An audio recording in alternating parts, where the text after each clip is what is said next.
اللہ نے قرآن پاک میں کئی مقامات پر اپنا تعارف کروایا ہے۔ میں اس موقع پر ایک بات عرض کیا کرتا ہوں کہ یہ سوچو تعارف کی ضرورت کب پیش آتی ہے؟ تعارف کی ضرورت اس وقت پیش آتی ہے جب اپنے ہی پہچاننا چھوڑ جائیں، اپنی نہ پہچان رہے ہو۔ آپ کسی کو بڑی محبت اور عقیدت کے ساتھ ملنے گئے، وہ اس نے آپ کے ساتھ کوئی اچھی طریقے سے وہ آپ کو ملا بھی نہیں، اور اس نے ظاہر بھی نہیں کیا کہ یار میں تمہیں جانتا ہوں، تو پھر آپ کس کو کہتے ہیں کہ یار لگتا ہے کہ آپ نے مجھے پہچانا نہیں جی۔ کیوں؟ اگر آپ مجھے پہچانتے ہوتے، آپ کے ملنے کا یہ انداز نہ ہوتا جو انداز آپ نے میرے ساتھ اختیار کیا ہے۔ اچھا جی کون ہو تم بتاؤ پھر؟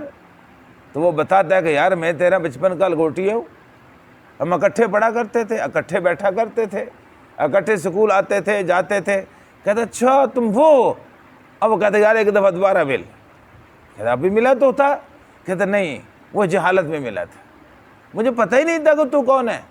تو میرے بھائیو، آج معاملہ یہ ہے کہ آج انسان اپنے خالق کو پہچاننا چھوڑ گیا، خالق کو نہیں پہچانتا، خالق کی بنائی چیزوں کو جانتا ہے لیکن خالق کو نہیں پہچانتا۔ اس لیے میرے رب کو قرآن پاک ایک بہت بڑا حصہ اپنے تعارف میں نازل کرنا پڑا۔ اللہ تعالیٰ جتنی صفات اللہ کی آ رہی وہ ساری اللہ کا تعارف ہے۔ ان اللہ علی کل شیء قدیر، اللہ ہر چیز پر قادر ہے، اللہ سب کچھ کر سکتا ہے۔ اور اسی طریقے سے فرمایا وَكَانَ اللَّهُ عَلِيمًا حَكِيمًا، اللہ علم والا بھی ہے، حکمتوں کا بادشاہ بھی ہے۔ اور کہیں سمیع صفت کو بیان کیا جا رہا ہے، کبھی بصیر صفت کو بیان کیا جا رہا ہے۔ تو یہ سب کچھ مجھے اور آپ کو بتانے کے لیے میرے بندے مجھے پہچان۔ اگر ہم اللہ کو پہچانتے ہوتے تو مسجد میں اتنے نمازی نہ ہوتے۔ اللہ کو پہچانتے ہوتے تو ہمارے گھروں کی کیفیت نہ ہوتی جو آج ہے۔ آج گھروں میں چکر لگا کے دیکھ لو، گھر کے اکثر افراد سوئے ہوئے ہوں گے۔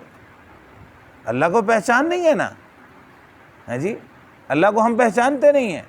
اسے اللہ تبارک و تعالیٰ بار بار ایک بات جملہ فرماتا ہے، کہیں پر وَمَا اللَّهُ بِغَافِلٍ عَمَّا تَعْمَلُونَ، اور کہیں اللہ تبارک و تعالیٰ فرماتا ہے إِنَّ اللَّهَ خَبِيرٌ بِمَا تَعْمَلُونَ، اللہ تمہارے اعمال سے باخبر ہے، اللہ تمہیں دیکھ رہا ہے، اللہ تعالیٰ تمہاری باتوں کو سن رہا ہے، تمہاری کیفیات سے واقف ہے، تمہارے کاروبار سے واقف ہے کہ تم اس کی مان کے چل رہے ہو یا اپنی مرضی سے کر رہے ہو، تم حلال و حرام کی تمیز کے ساتھ جی رہے ہو یا حلال و حرام کی تمیز کے بغیر جی، اللہ کو سب کچھ پتہ ہے۔